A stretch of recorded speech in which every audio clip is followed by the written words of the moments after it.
Hi, I'm Tyson Carr, and this is my partner Derek Hansen. We are both students at the NSCC NSCC Picto School of Trades and Technologies, and we are both students taking the Electronic Engineering Technician program. I'd like to thank you all for coming to our final presentation. Early on in the planning process, we decided that we should try and cover as many aspects as possible of the courses we have taken over the last 2 years, to showcase what we were able to learn over the last 2 years. We were able to Take skills from different departments, electronic drafting, of course machines and motors, applied math, it's all about math. Digital logic, there's a lot of logic into this. Even just the concept are logic based to get a computer to do computer hardware and network discovery. Leading up to micro programming was the last course we took the end of last semester. And apply all of the knowledge that we have taken so far from all of these courses to a microcontroller programming. So what is a microcontroller? So a microcontroller is a simplified computer that's it's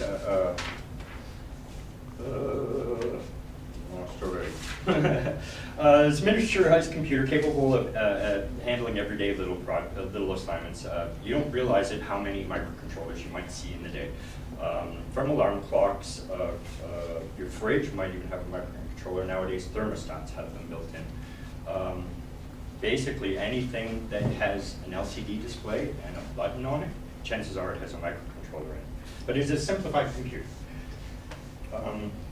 This is the basic stamp, is a simplified computer. It's got a PIC16 processor, which is an 8-bit processor. Unlike current days, nowadays computers are 32-bit and 64-bit. Most of the days it's 64-bit. It's an 8-bit processor, but capable of addressing 16-bit words. So we did get a larger variables.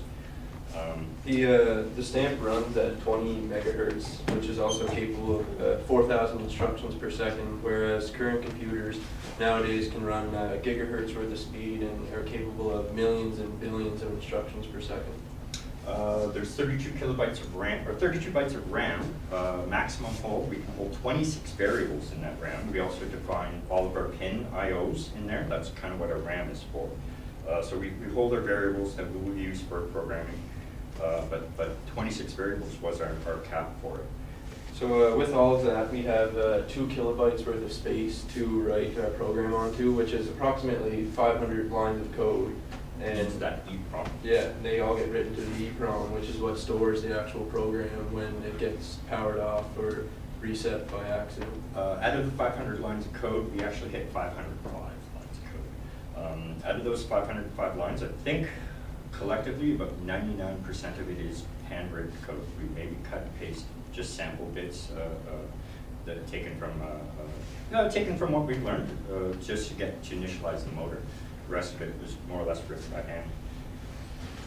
This is the exact kit we used for our to build our project on. About a month ago, well, just over a month ago, we learned how to turn it on, make a light flash with a button. That's about all we were talking about a month ago. Very basics of how input and output works. So knowing all of these capabilities and limitations of the stamp itself, we had to come up with an idea that would work for our needs, but also work with the hardware we were provided with. So this is the concept we came up with, TuPaC, Targeted Ultrasonic Pest Control. I don't know if most of you might know some of these, either what's currently on the market.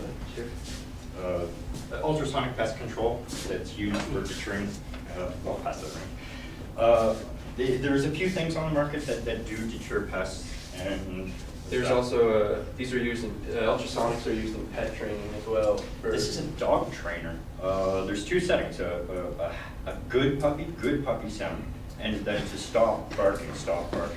Puts out a 25 kilohertz for the encouraging, and 40 kilohertz for bad puppy. And we'll get a sonic charge, or just a focus beam of sound to discourage it from doing anything else. Basically, one of its biggest limitations, like I think it even says in the instruction, that to point this towards the direction of where your pests will be. it's got a very limited view. It'll only point in one direction, and that's your effective zone. So for our concept, we plan to increase the zone to be able to do a full 360-degree rotation, as well as using the stamp. It allows us to output a larger frequency range than what is just set on the device itself. And with the stamp, we were able to output from 15 kilohertz up to 100 kilohertz.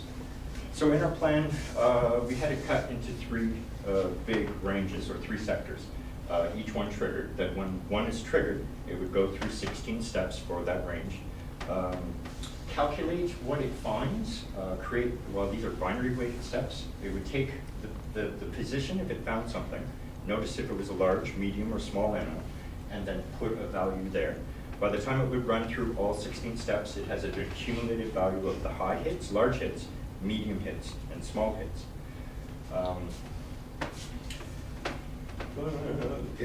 After it's found its target, it would select the largest one. Where if it is just large hits, it would select a routine based on the hearing capabilities of large animals. So I have a routine just that would target large animals, medium and small. We pick a different variable, different routine based on what information was gathered here. If there's no large animals, I'd attack medium or small animals. We would skip it. We would only go for the largest animal.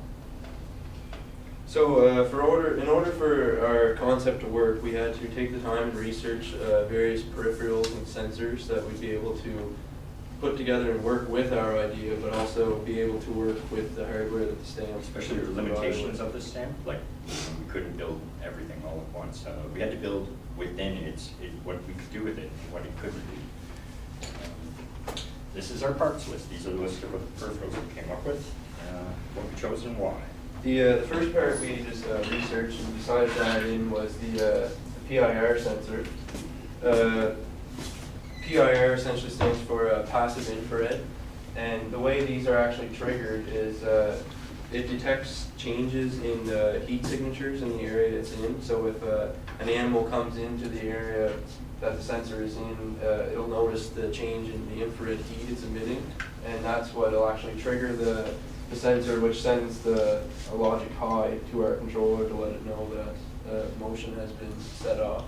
Now, one of the first limitations we found about the device is the lens that was used gives us too large of a view. It's almost over 180. It had no focus to it. It's got a Fresnel lens on the inside. The first thing we overcame with it was by putting it inside a better shell that had a better directable field of view. This is the field of view given off with this lens. This is a Honeywell sensor. So we got a tighter view. The spec sheet for this, and I guess this is why this should be mounted about 6-7 feet high, that this is best used at about 6-7 foot high, that it would give you the maximum range. I think it's about 45 feet out and a good wide range. So we have a couple of these used to trigger just the initial movement. And in order for our owl's head to rotate, we had to research different types of motors. And after doing that research, we decided to go with this 12-volt stepper motor, which turns at 7.5 degrees per step over, we researched other ones. This one I pulled out of a printer. It does 1.8 degree per step, but ran on 30 volt. I knew the chip that we handled it would handle 30 volt, but this uses way too much amp. In the shop, I had blown up one of the driver chips for it, one of the first explosions that happened. But I found this carrying part, a printer. This is a 2-step stepper motor. That's that's a 4-phase or a 4-step stepper motor. You can even kind of notice it's just the feel by it. Each little groove is a 1.8 degree step. If you twist the other one, it's like 7.5, 7.5, 7.5. So we had to go with we had to research the stepper and the servo as well, which is the other main type of motor we were going to use. But the reason we had to go with the stepper was because it provides not only does it provide a wider range of motion, it's able to do 360 plus. It also provides enough torque to rotate bulkier objects if you had anything placed on top. Whereas a servo motor is only limited to a full 180 degree turn and doesn't provide as much torque. There's something to do with 360, but we blow our entire budget on just a motor. This was in the shop, available parts, not purchased for it. So in order for our motor to actually interact with our microcontroller, we had to use an L293D driver chip, where on one side it takes 5-volt signal, you put it in, and the other side you put Whatever the volt the motor runs on. yeah. So on this side here, it takes the signal sent from the actual stamp, which will come through as 5-volt TTL signals, and on the other side it outputs the required voltage it needs to operate the motor. So as you put the 5-volt signals in through here, the 12-volt comes out and actually operates the motor. And by using this chip, we were able to indirectly run the motor by using 5-volt TTL signals sent from the stamp. We had changed part of the just the step rotation of a 4-stepper motor. We actually tried to get more detailed by making it an 8-step stepper motor, so that it actually did half steps in between. It did work. It was actually a good idea to get us a finer detail, but that doubled some of the code that we had to make. Instead of it doing 200 steps to do a rotation, it's now 400 steps to do a rotation because just increasing the amount of steps per thing. So we scrapped it, went back to just a 4-step to keep our code smaller. I don't have to send something 400 steps. 200 was fine. So instead of doing the 8 steps to get finer resolution, we decided to use the MakerBot 3D printer, which we have in the class next door.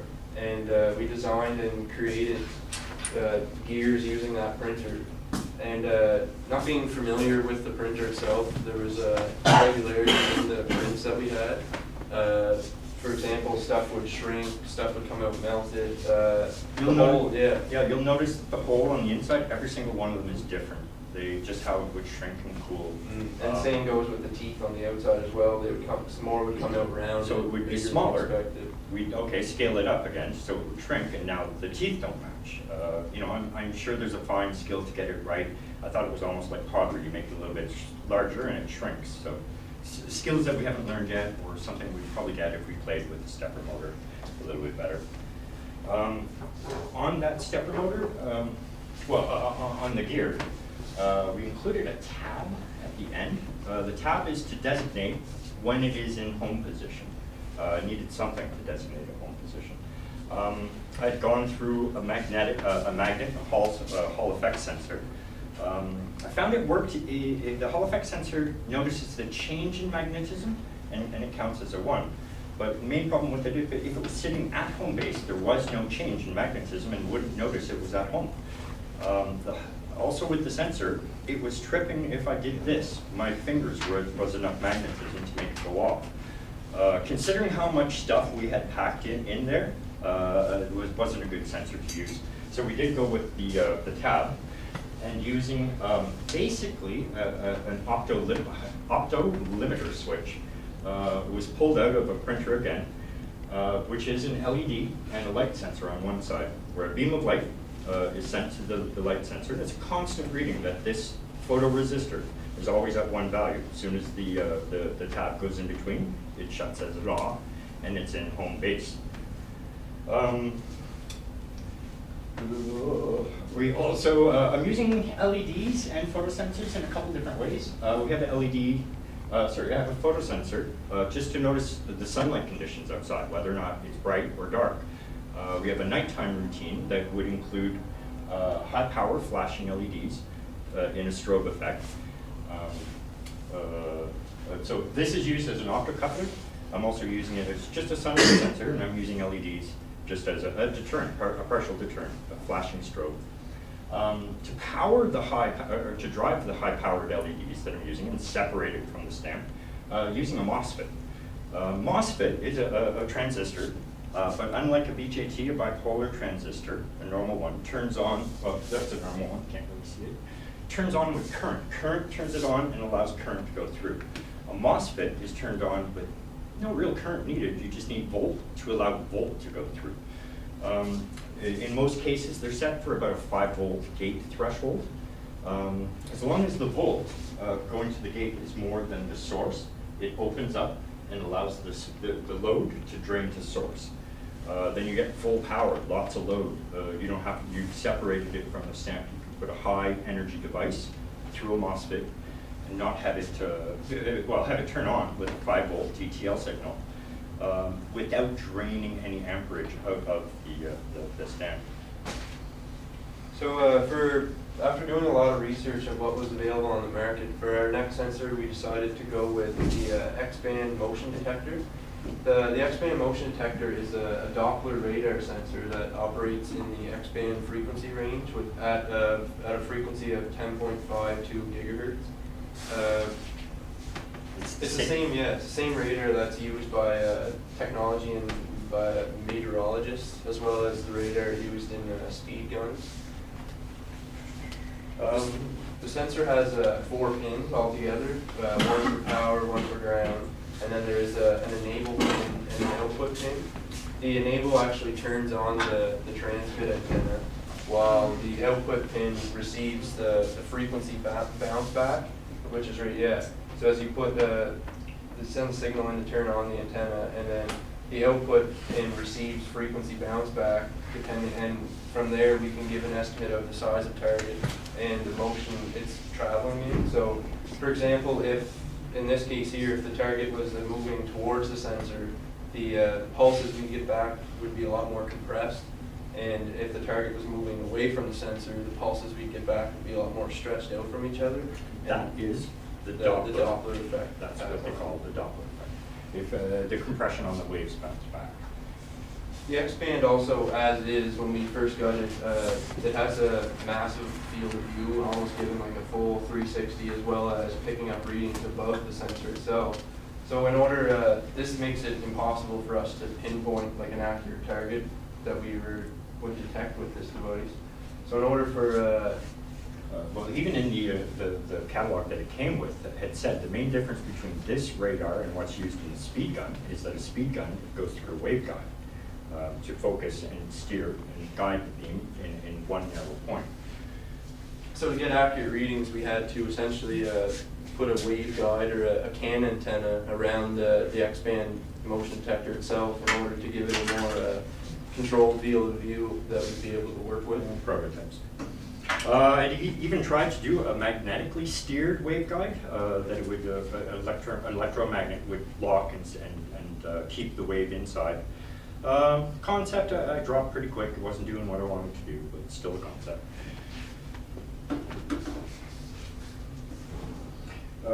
But by focusing it, we were able to get a smaller piece of data, a smaller and more accurate target. Now, with that target location, I can select the appropriate frequency output and then amplify it and send it to a speaker. And this is probably where I spent most of my time researching. I tried 101 different ways to do a frequency multiplier. With the limitation of the stamp, it only gives out a 32 kilohertz top frequency output. We needed 15 kilohertz to 100 kilohertz.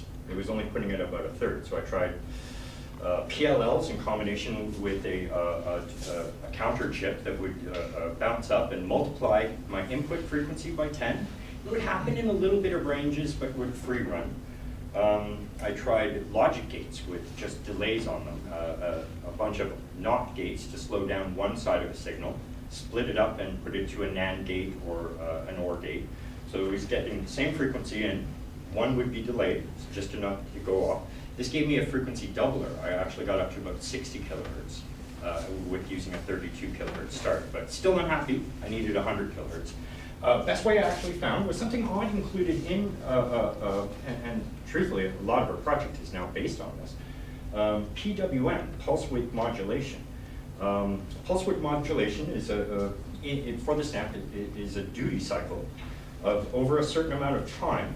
A time of 255 variable, how much of those are on? If I have one pulse on at a 255, this gave me a very low frequency output, 750 hertz, low, but a start. It's mid-range. If I had 50-50, high points, low points, it gave me my top range of 111 kilohertz. Actually awesome.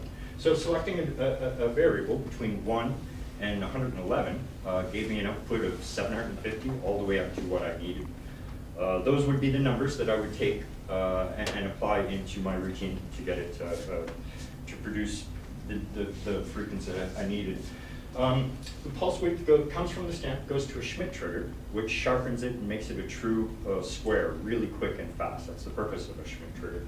Technically, it's a Schmidt trigger hex inverter. If I'm sending a 1 in, it instantly becomes a 0. A 0 instantly becomes a 1. Almost instantly, I guess. That's later amped through an op amp or a transistor guide going to a speaker for output. Yeah, sure. So that's the exact speaker I had planned to use. It came from the dog trainer. Really high quality speaker. Scoping the outputs just originally, I had a high DC, well, I had a fairly high range with about a 2-volt peak-to-peak AC signal with an 8 to 12-volt DC carrier. It could drive a lot of sound, invisible sound, but sound. I think I spent too much of my time focusing on just the frequency output, and I didn't spend enough time researching how to get it amplified to the point I liked it. So after that, our board uses a couple LM7805s and LM7808 as a volt regulator. We put 12 volt in. Most of my stuff runs on 5 volt, and the rest is on 8 volt. So a volt regulator was used to split over 12 to 5 and 8 volt. Even if you look at page 12, it tells you how to set up a volt regulator, specifically that exact one we used, LM7808 and 7805. So that gave us the stuff that runs on 5 volt, stuff that runs on 8 volt, some of the stuff runs on 12 volt. So with all those as our chosen peripherals, and with the stamp and the code to control them, this is how our program works. So this is a snapshot of our RAM. This is what we would load as variables. Up here we have, these are our ins and outs, so like our input devices and what we are outputting to. So our first 3 here are our IR sensors, and they are, the direction they're given, a 0 is an input and a 1 is an output. So first 3 here are inputs, as well as our X-band out is an input because we're reading what it's given back to us. We're reading the signal it sends to us. And while the X-band enable is an output because we're sending a signal to enable it. We're not reading anything from that. Beside that is my the LEDs that strobe. These are the 4 different phases of the motor. So as it's sent, signals are sent to each phase, it determines where to step and how far to step. RF output was added recently or in the last bit.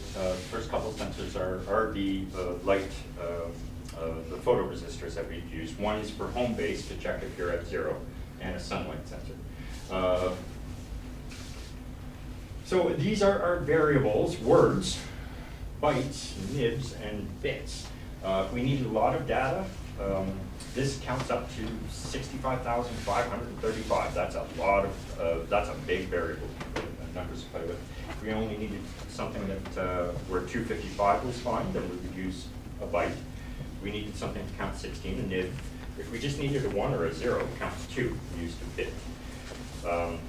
Some of these counters store data read off a sensor, and some of them are just counters to know how many steps away, how many steps back it has to go. In this case, what direction I'm going. If we're going counterclockwise, it's a 0. If it goes clockwise, it's a 1. So after going through and combining all of our separate codes together, we got hung up and actually filled up all of our RAM space. So in order to save some space and allow our program to work, we had to go back, and we had a lot of different counters. We had flash counters and all these other different types.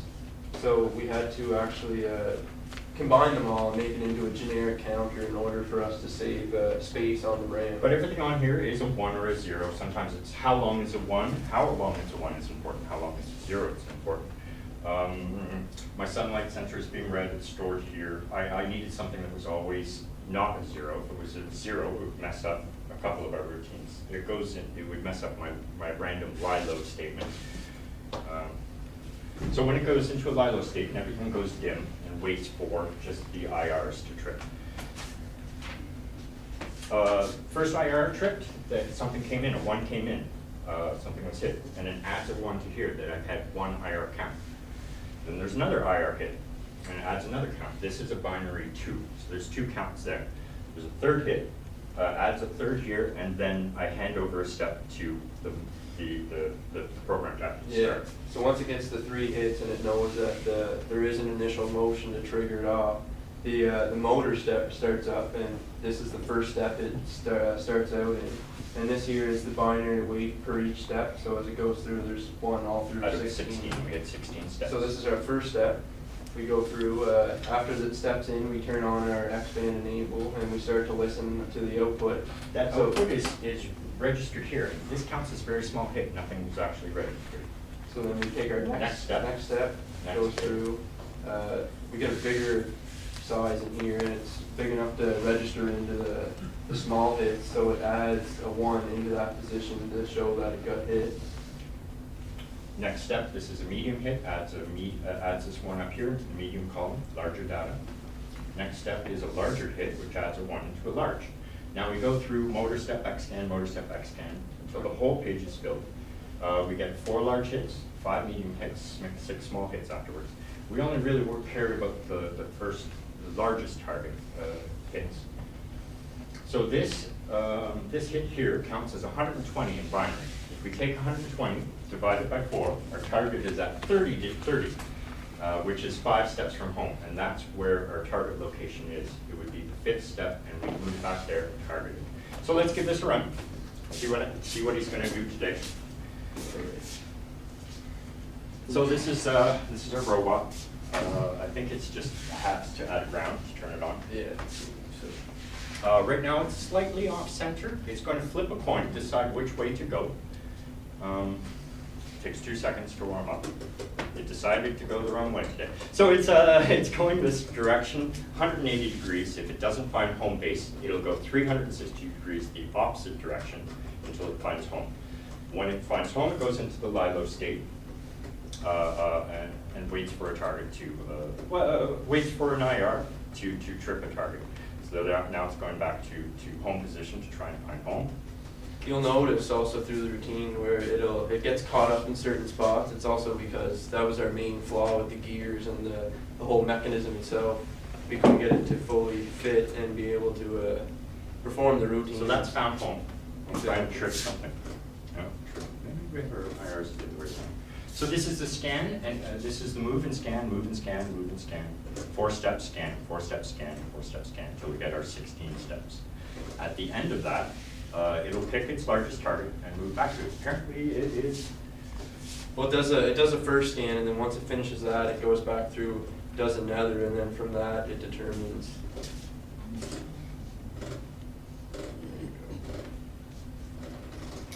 Oops. So I guess it's pointing right at the camera.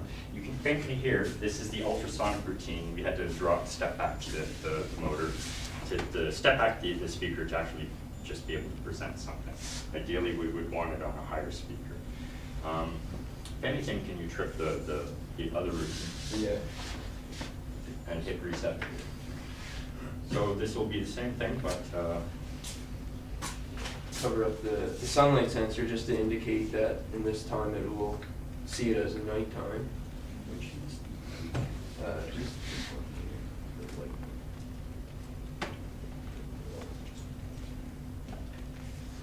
so 1, 2, decide which way home is.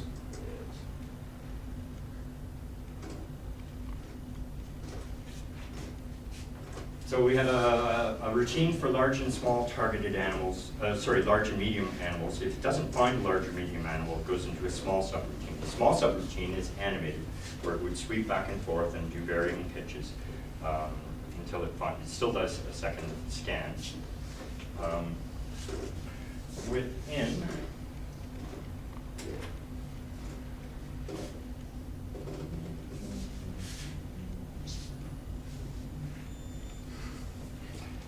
So I guess this is the animated routine. We'll move, flash, move, flash. We've enabled the nighttime mode. The flashing part is also a deterrent. Helps to focus it.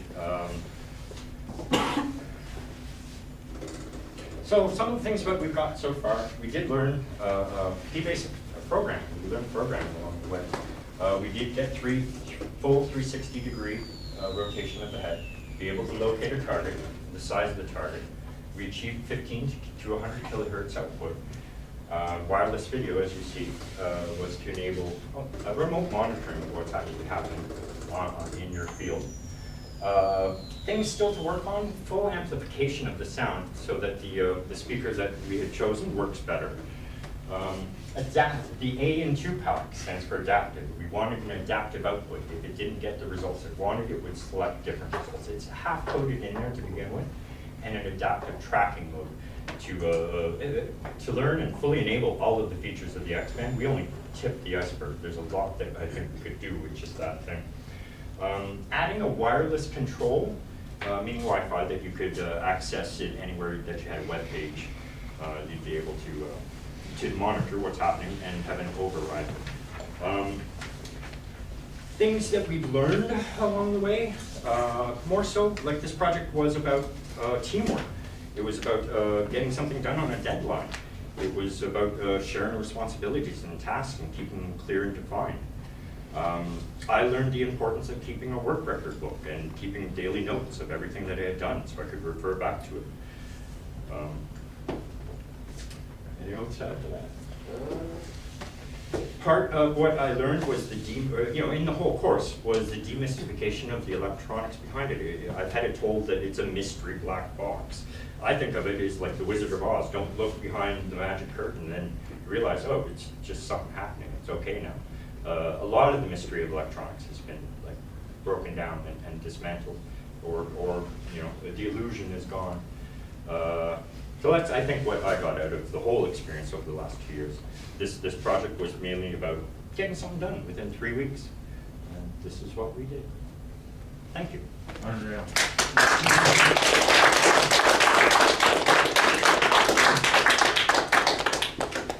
Question? What type of pests are in Oh, that? good. Yeah, we did actually clearly define that, but anything from a rodent up. We wanted to build something that would target deer specifically, and that's why the strobes are there. I plant a garden every year, but I think I'm wasting my time, I'm wasting my land. Every day I go and see what's been eaten up. So this is ideally meant to sit in a garden to deter, not just on autopilot, scare away bunnies, scare away rodents, deer especially. How about birds? It's not targeted for birds, believe it or not. It could be because they hear in a different range. But the owl decoy, as it is a bird repellent, so we don't have to go too far beyond that to scare away birds. In some cases, the frequency output can scare away mosquitoes and bugs and flies, which may or may not be a desired effect. You may want the birds and the bees to come to your garden. But by adding it onto a microcontroller, we can select what frequencies to use and what output is appropriate. If you do have a pet, disable the pet mode or disable medium-sized animals. Just target the certain range that deer would hear in, or mice. The general rule, the closer the two ears are together, the higher the hearing frequency of the animal is. We're here on a lower range. An elephant hears much lower than us. So deer hear a little bit higher than us. I know the limitations of what dogs and cats are, but mice and rodents hear really high up. So we would just assault them with an annoying sound. Another benefit over what's on the market, a lot of them have fixed output, always on, that an animal will get accustomed to. Ours is not always on, it's only turning on when it's noticed. Then annoy you, try something else to deter you. It wouldn't get accustomed as quickly. It may be more effective. Even increasing the 360-degree range, we have about a 4,000 square foot, protected zone. Yes, sir. I guess my question would be, I know it's a proof of concept idea, and of course, you've hooked up plenty of peripherals, which makes me really happy. But what about power consumption? Like, if you were to take this idea to the next level, is it going to be solar powered? Is it a large consumer of electricity? Is it a To make it stable, and I believe to do it, what I had in mind was the battery rechargeables that you use from a Dremel or a good sized drill, something that maybe you could charge once a week and have a second one and know that you need enough amperage. I haven't calculated the entire consumption. That's also why it does go into a lie low state. If nothing's happening, there's limited amperage drop. It doesn't use much energy. It goes dim. The full peripherals, and adding Wi-Fi and stuff would be a different story. Also, the board is capable, or the chip is capable of doing Wi-Fi, but it wouldn't be secure. The stamp can do wireless communication. It doesn't mean that you should be able to, people could hack into it. I mean, it's not smart enough to actually have a wireless protection on top of that. I'd be able to send and receive signals just like a serial cable to upload commands. So even to carry out some of the things that were planned, we would need a more powerful chip with more features. So we kind of hit the limit with just what we can do with it as is on that program, if that answered your question. Anybody? Good question. I think I had a question. Sure.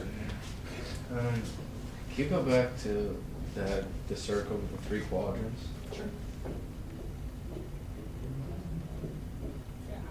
Yeah, when it does a full scan, does it do it in 3 separate quadrants, or does it do it all in one scan? Each quadrant has one scan. So if quadrant A was scanned, that's 16 steps, which is 120 degrees of circle. Yeah. Then if it went counterclockwise, it would be another 120 degrees. Then a third would be that complete scan. To go backwards would be an additional 120 underneath it. So that's our 3 sensors. Depending on where it was tripped, it would go. It would move all of these steps, then start your scan. So each 120-degree sector is broken up into 7.5 degree steps. So every second at 7.5 degrees, it takes a reading, finds out what's there, calculates a target, moves to that target. When I have that output, I know what size of target to yell at or attack. Anybody, anything? Good. Thanks, gentlemen.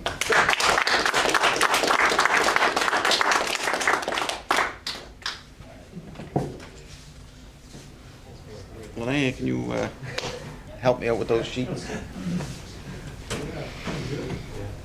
So we're going to have one more, but it'll be tomorrow because Brittany couldn't make it in today. So we'll clean up.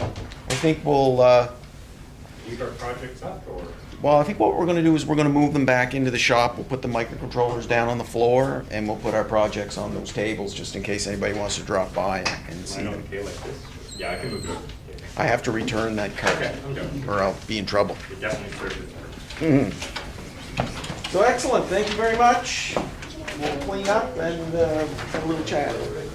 Yeah, that doesn't need more.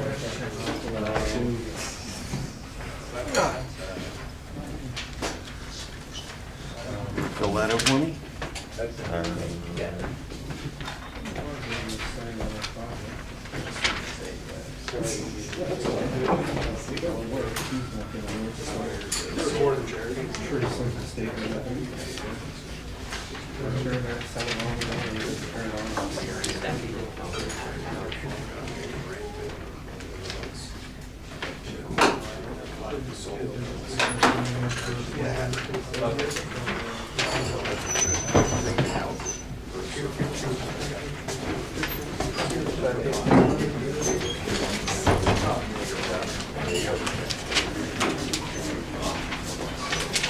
Hey, John.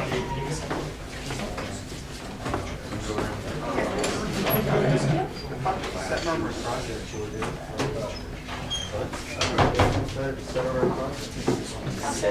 Oh, yes.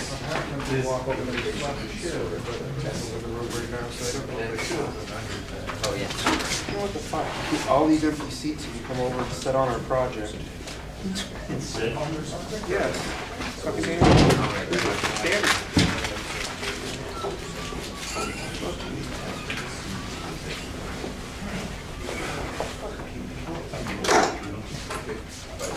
Sitting right here, just sit on it.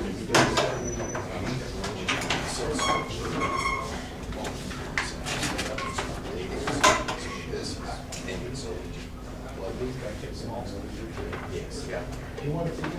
No, it's just waiting for this project.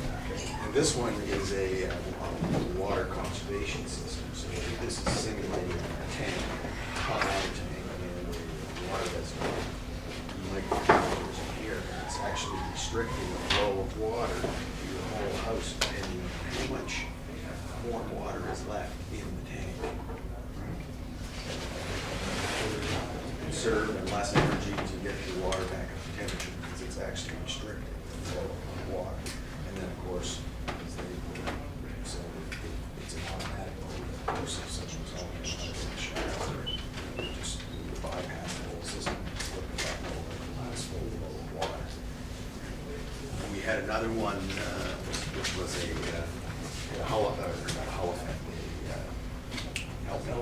accelerometer, which provides XYZ motion. You wouldn't need that for Toronto Maple. No. Well, they put it in a hockey puck. You wouldn't need it for Toronto Maple, so that's what I'm saying, so it's a low rate of, can you know that? But they put the accelerometer in a hockey puck, and then it would communicate wirelessly. And what their idea eventually would be is it would go to something the app.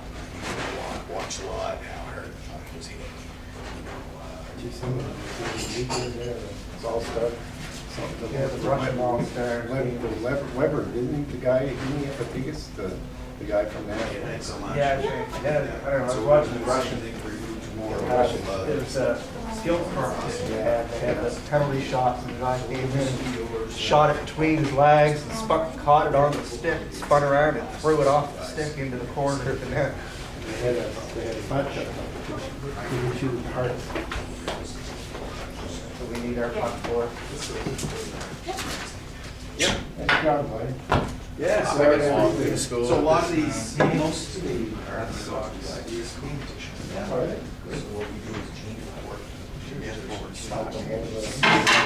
Yeah, so she knew that. If he hit, the fact that he knew, he hit like 6 times.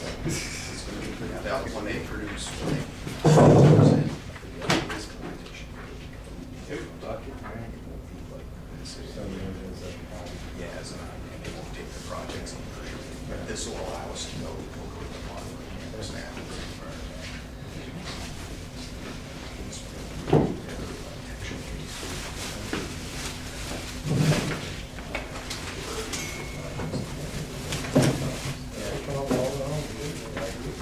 Yeah, they have to.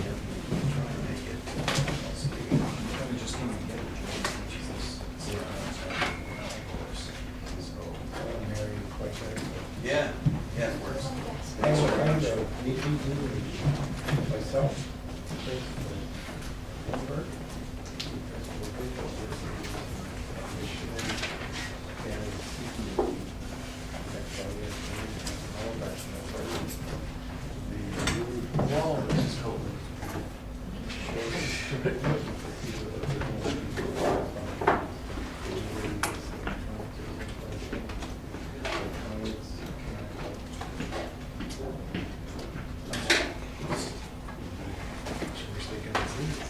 Well, they really want my guy.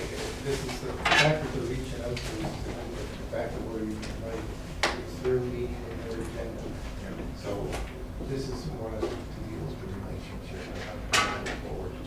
At some point, we have to come down to you know, Tony's been talking to, the dean's gonna be there, Lucy's been talking to Tony, I picked Tony's friend this morning. And they may come up with some ideas that we'd like the NSCC to do this for us. I'm not even going to say no to it. Partner up with resources and everything. Good. Well, listen, thanks very much for dropping by. I appreciate that. I'm expecting 1 or 2 more, we're going to look at the schedule, but the weather's still off. Yeah, we kind of had to make some changes just on the fly. So. Still work well. Thank you.